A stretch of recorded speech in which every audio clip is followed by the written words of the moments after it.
I would love to tell you a little bit about why this film was made and what it all kind of means to me personally and to the team. And we're joined here again by Celine, the production designer. So everything I see in the chat, like everybody said, like so cute. That's her, like she came up with basically the entire look of the world. So I'm very happy that we get to hear from her. I'm going to quickly share my screen to show you my little presentation. Let's see, advanced. All right, here we go. I'm going to do quickly because I want to get to the questions. And so again, my name is Mitra, and I'm a storyboard artist at Pixar Animation Studios by day, and I direct films at night.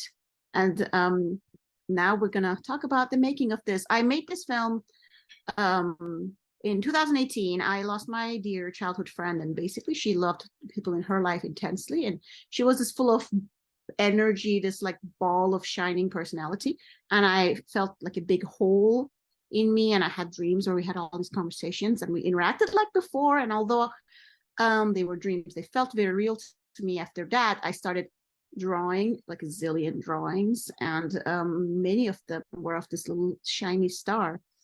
And we grew up in Istanbul, which is inherently a city that feels kind of very alive, fun, energetic. This is what it looks like at night. And this is one of the famous streets that we all young people visited regularly, especially back in the 90s and early 2000s. And one day I was like walking around in LA. I went to this place called The Last Bookstore. And I just picked up a book. I was struggling with like, what am I trying to do with all these feelings that I'm experiencing? Like I knew I wanted to turn all these like raw emotions into film. I just didn't know what I'm trying to do with it.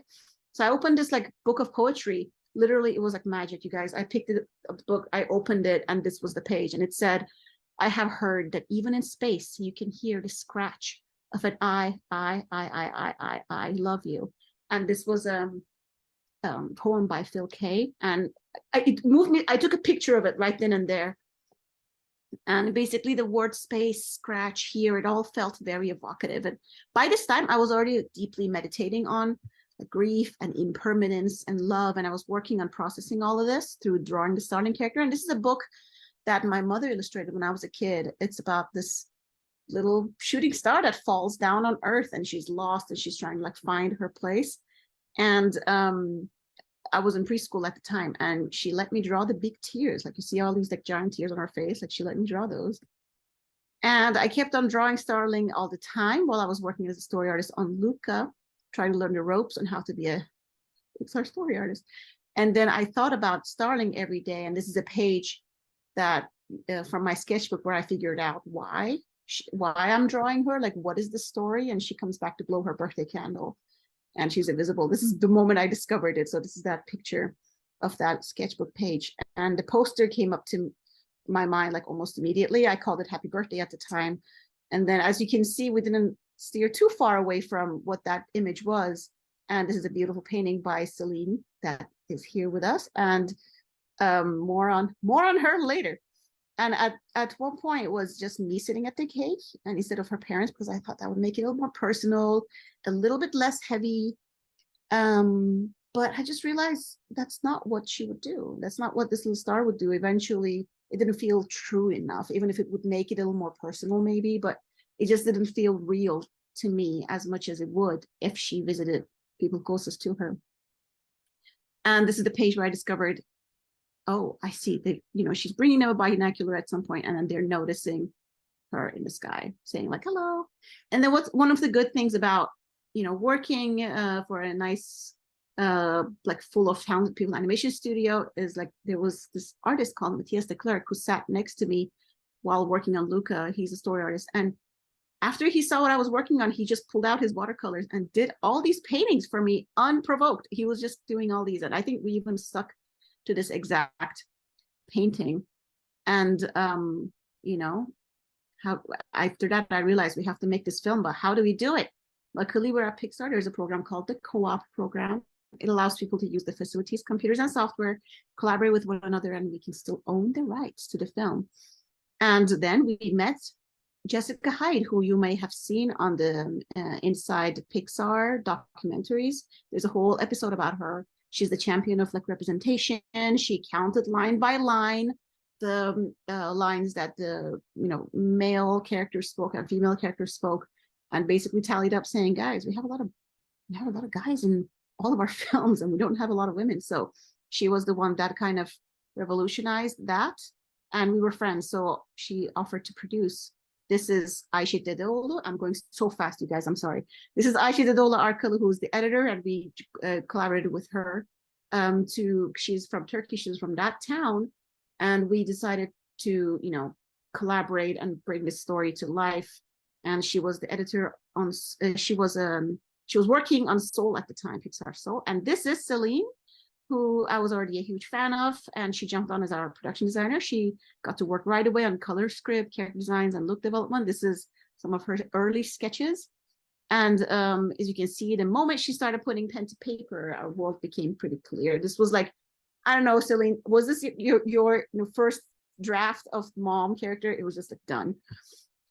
And here's an example of some of the very early look and feel development.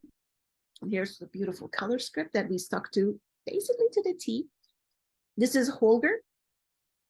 He was our animation supervisor. We got very lucky. He has like a wealth of experience in the field, and with everybody's help, we ended up having around 30 animators on the project. And here are some awesome turnarounds by him in preparation for animation. Let's get to the next slide. And here's my personal favorite. Diana Shane did this turnaround with a clay, which blew my mind because he's got kind of a difficult head shape, like the hair shape is kind of rough. And here's a rough animation by Clément Girard under the leadership of Holger. It's basically an example of one animator taking one character and taking it all the way to clean up themselves. And what is the other one? Over here. Yeah, and this is a shot that many people collaborated on. Kerem Yörük started this shot. Then Rohit Kelkar took over. Quincy Belts and Hai Jung jumped in to help with the cleanup and in between. I'll just play this shot real quick.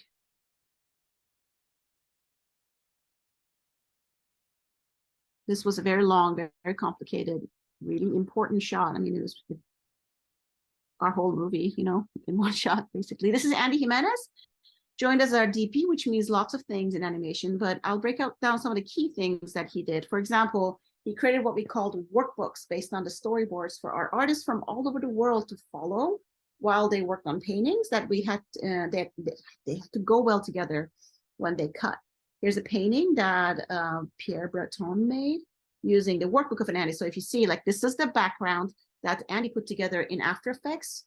Like, he set up the perspective and the way the town should kind of feel, like the scales and everything. And then Pierre took it to this level. But all the buildings that you see in the back and even in the front, all the sides are all painted so that we could break it up and reuse these paintings in different areas. This is a Mustafa Gündem painting.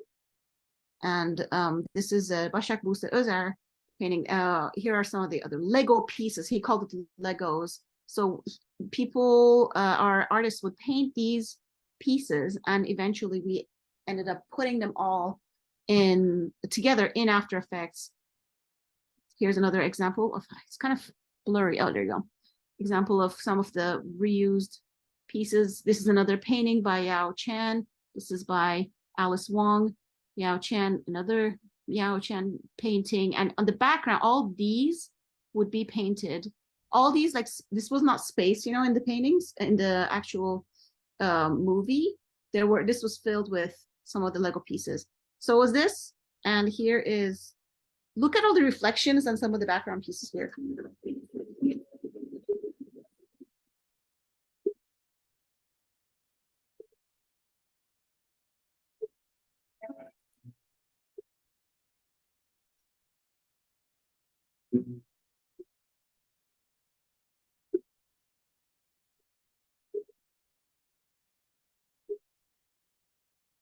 Okay, so Celine was making sure that every painter follows a specific guideline of what kind of corners, what kind of lines, what kind of brushes, what kind of paint, like the kind of colors to use on every single one of these paintings, and that's why everything feels so cohesive.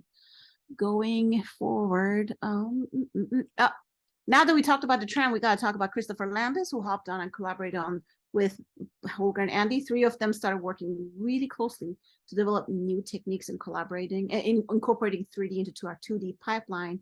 So these were all these elements that you see, all these bagels, the bike, the umbrellas, and the train, they were all 3D, even like the wind chimes. I skipped the moped for some reason. I forgot to include the moped here, but that was 3D also. And from the moment we hit go on our production in January 2021, the entire production took approximately a year and a half. And Starling was officially a finished film in 2022. It was a very fast schedule, thanks to everyone's dedication and commitment, despite holding jobs at Pixar. This was a volunteer project. And this was some of Jess's biggest like Excel sheets. And here are some of our millions and millions of Zoom meetings. We did it all through a pandemic. And occasionally we would get together and like do some reviews in person. There's Andy in the corner. This is Aisha, our editor. This is me, and this is Holger. This is one of the rare get-togethers. Wait, I'm going backwards, sorry, forward. And this is another, this is the debut. We did the debut screening at Pixar where some of our team members flew in for the occasion, which was amazing. I'm very grateful for this team, and thank you for your time, everyone. Stop share. Oh, I feel like I went super fast, but we still have 30 minutes for questions, so that's good. Wow, that was phenomenal, Mitra. There's so much that I didn't know. It's Oh man. it's amazing how you can just enjoy a film and not know anything that goes on behind the scenes, but it's so universal. So I just wanted Thank to you. thank Yeah. you for this amazing presentation. Even the fact that you Thank you so much for listening. absolutely. So I'm gonna embarrass Mitra a little bit here. She is the best mentor I've had, and one of the Oh my mentors that I've gosh. had. So please feel free to now, put out questions in the chat so I can ask her and we can get some of her wisdom and advice that I feel blessed that I got earlier. And now we can share with y'all. So I'll start off with a question, and I will also be looking through chat as we go along and ask out any questions that we have during this time. So Mitra, this is your first short film that you've worked on, to my understanding. And what is something that you didn't expect to learn while making this film? Um, this I did a student film, which was also like a ginormous undertaking, too big, and that was years ago though. And now, I think what I didn't expect to learn was so many things, but the most recent thing that I've been thinking about is how much a film communicates. Like every frame of everything you make communicates something, and it is like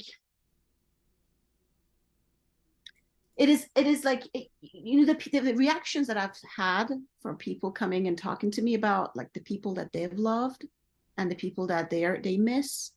And it is mind blowing to me. I did not expect. They told me what they learned from this movie, and I'm like, I was not trying to like teach anything, but wow, you learned something out of it. It I always thought, you make a movie and people get it, they don't, that's fine. You just put it out in the universe, it becomes its own thing. Bye. That's kind of what I thought how films are, but people make friends with films.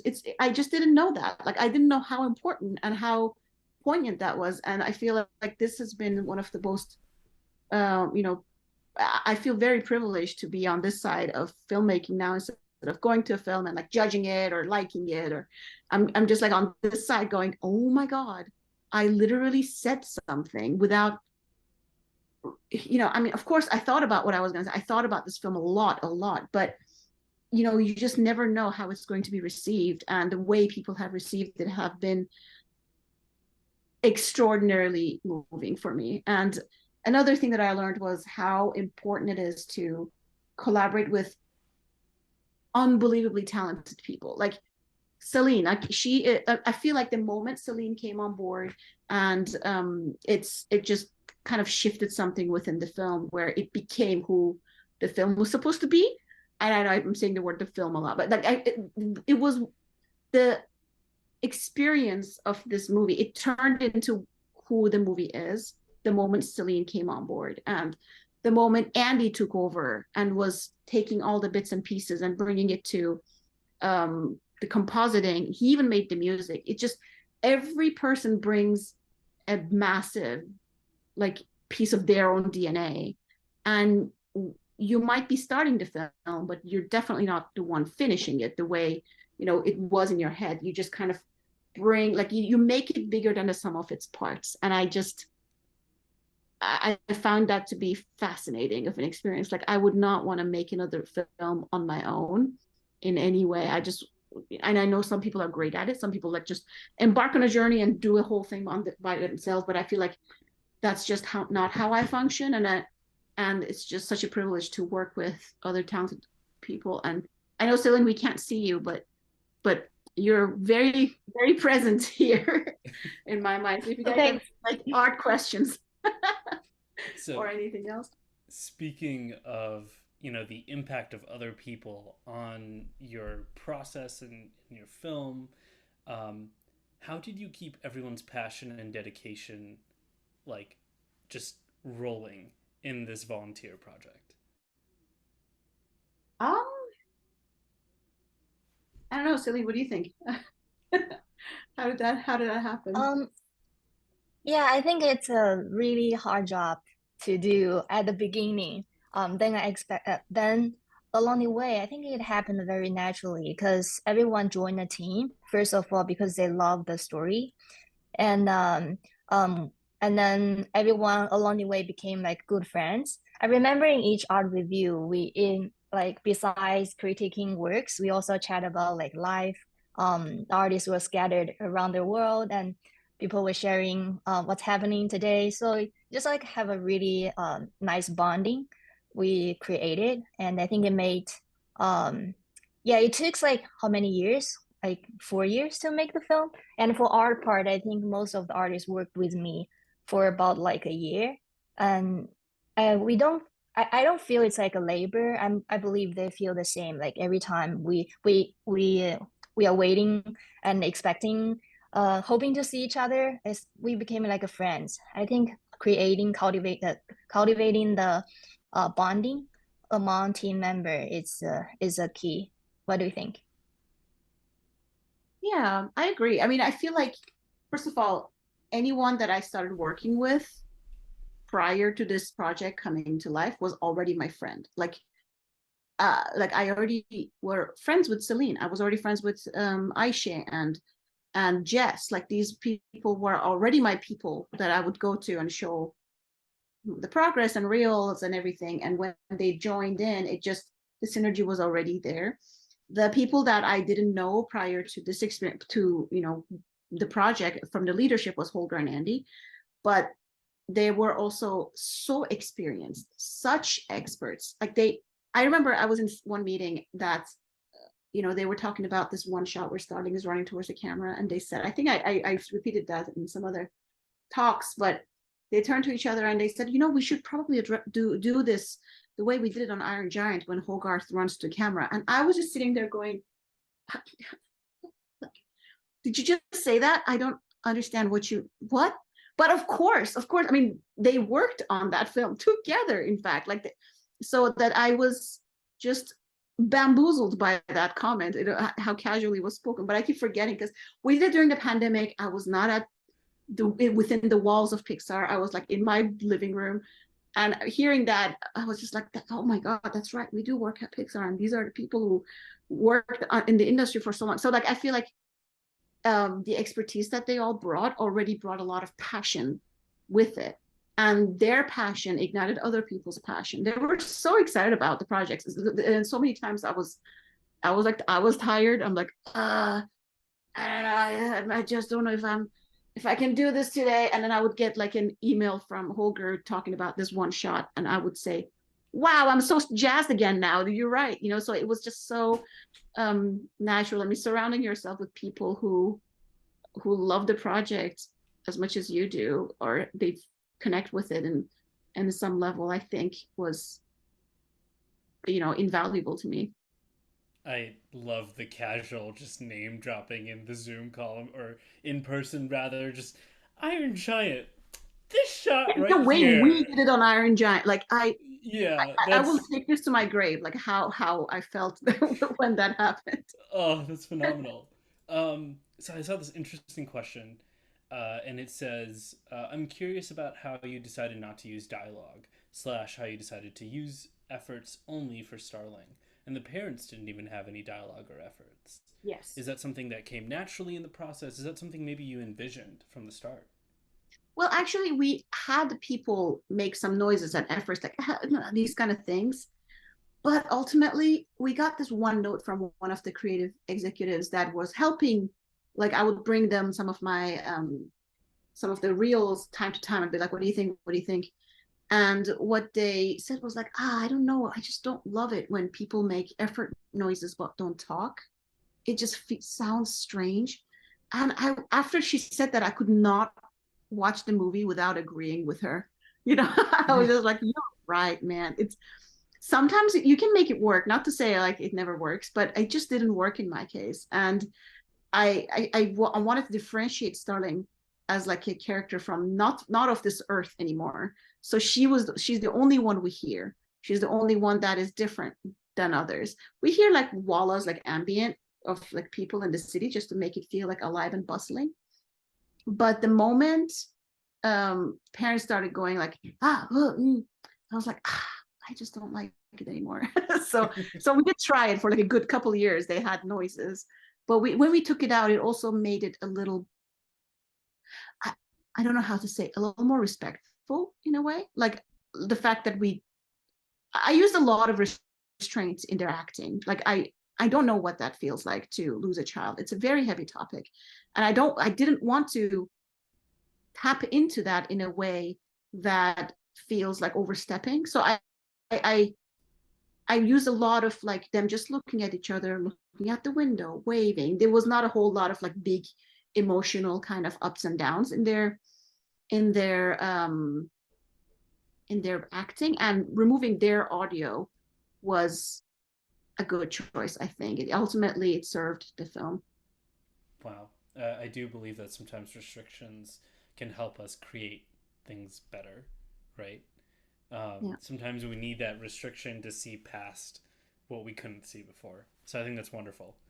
Um, I do. I saw this question that I know we slightly went over about what challenges did you face while making this film, but the second part of that question that they added was how did you also balance your work at Pixar with this film and work at home? Yeah. I mean, it wasn't easy, but honestly, the team made it super easy for me in a way.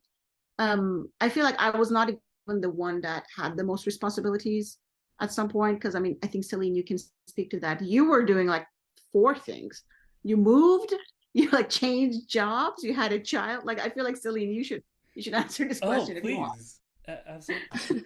Oh yeah, happy to answer. Yeah, I think 2021 was a special year for me. Well, for everyone. Pandemic happened, and then personally, I left Pixar. I joined Google Doodle, and then I became a mom.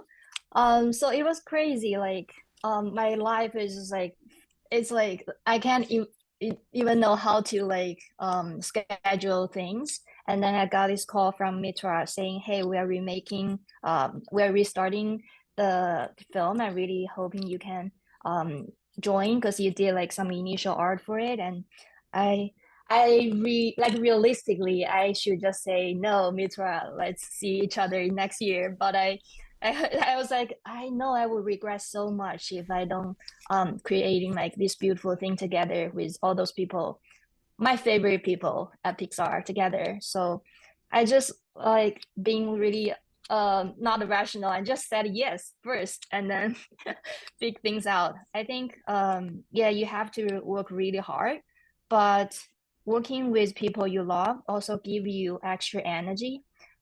So it in a way it became um, a space I wanted to escape. I jumped into Starling's world, so it actually gave me more the feeling of relax.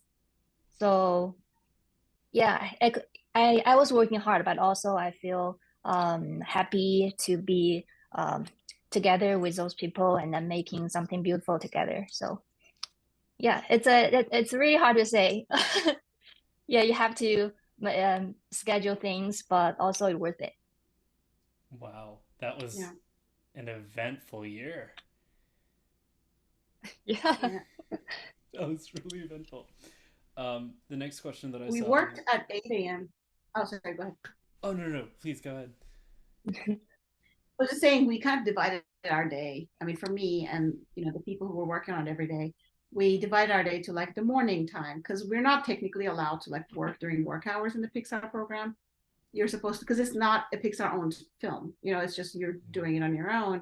You get to use the equipment. You don't get any money, but you get to basically do what you make of this availability of the software and working with the people that are experts in their field. So we worked at like 7 a.m. till 9 when work started, and then 12 p.m. for lunch until 1, and then 6 p.m. we would reconvene until like 8 or 9.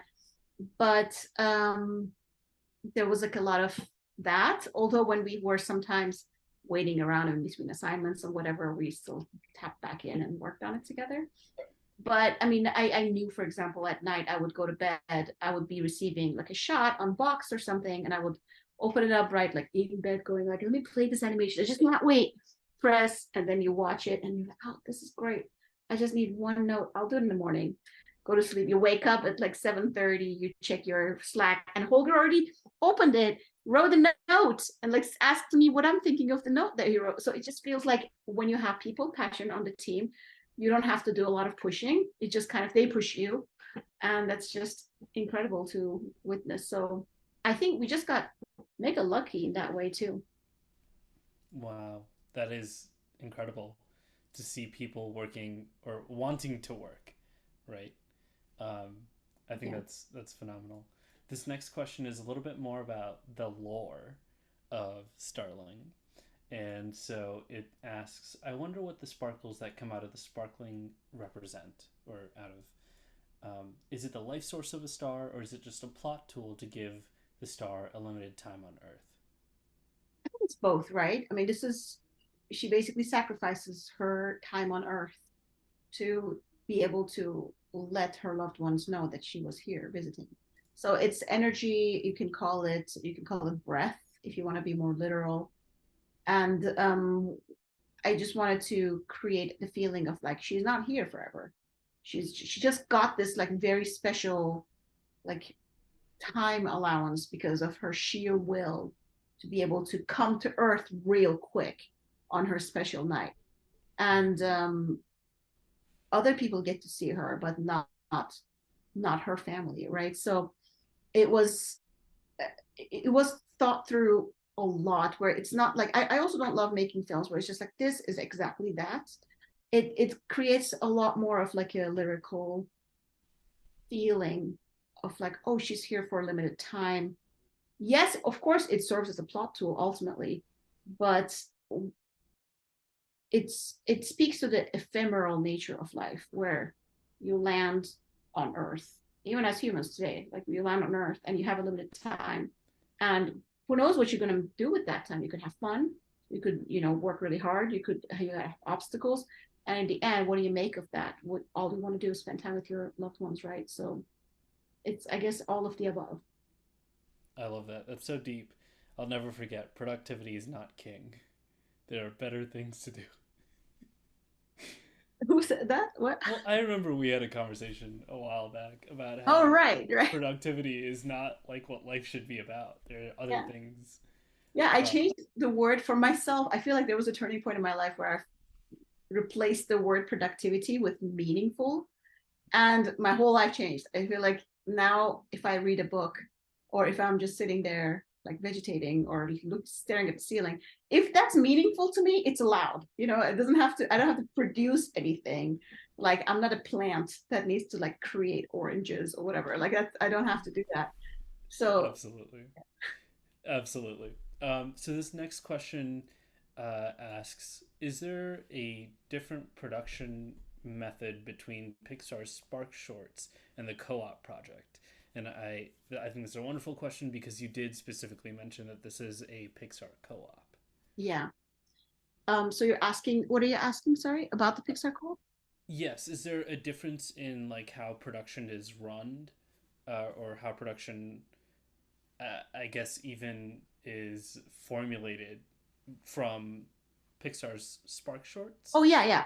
No, yeah, this has nothing to do with Spark. Like Spark is funded. Spark is a Pixar official Pixar production, right? Like for Sparks, you're chosen to be the director, and you're chosen to make this film within a certain budget with certain people who can work on it. Like Spark is a very kind of curated program, whereas Co-op is like anybody and everybody who wants to do something and can pull it off, basically can do it. So I don't have any oversight on this. Like nobody, if I didn't finish this, like if I finished it until the point of right before I made the sound mix and I just left it, no one would chase me and say, why didn't you do it? You know, because like, and we owned the film and we just kind of, we did whatever we wanted in a way. And that was very lucky. But the downside of it, of course, is that you also have to do your job while you're doing this, and you should keep your job, you know, and kind of fly this under the radar as much as possible. And in the end, if you're lucky to be surrounded by talented collaborators, you might get a movie. You know, this is that. Wow. Um, ton of motivation, and inspiration that's needed to keep it turning. Honestly, like I feel like ignorance is bliss. I just did not realize how. First of all, I just didn't realize what the production quality would be. Right. 2D-ness made it possible so that we could bring the production quality really high, but I just had no concept of what this would take. I knew it was going to take long, but like I didn't know this long in a way where it was actually me. It was short production time, but it was me who was dilly-dallying in Storyland for like 3 years. But like it was a Herculean effort. And before, when I started this, when I was just like, Star, let me just think of this story to process my feeling. I just didn't realize like, oh, I'm giving away 5 years of my life to this project. Like I, you know, so, but that's it. I would not do it any other way. I feel like it was such a privilege to do it. Wow. Thank you for that. So I do have two more questions before we wrap. These are kind of like quick questions, rather, or we're going to try and make them quick. How did you and your team decide to portray various cultural elements, and did certain things evolve throughout the creative process? Yeah. Celine, I think we can share that question because we brought on a lot of artists from Turkey. This is where I grew up, you know, and there was a lot of art reviews that we had to pay attention a lot to this, and so he did an amazing job making sure everything stays authentic. I'll let you speak to that, Celine.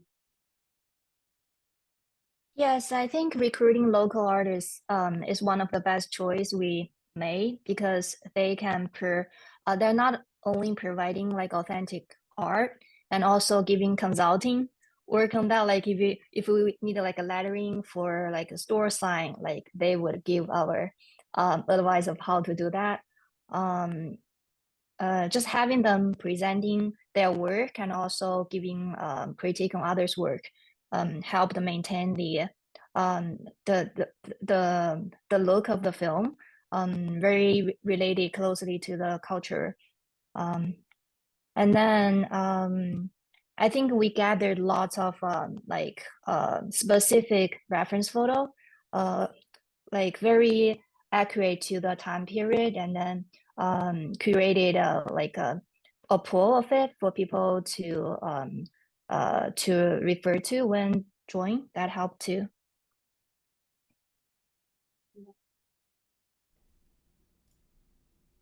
Wow. So cultural authenticity comes from, the people of that origin speaking, right? Voices Yeah. being told.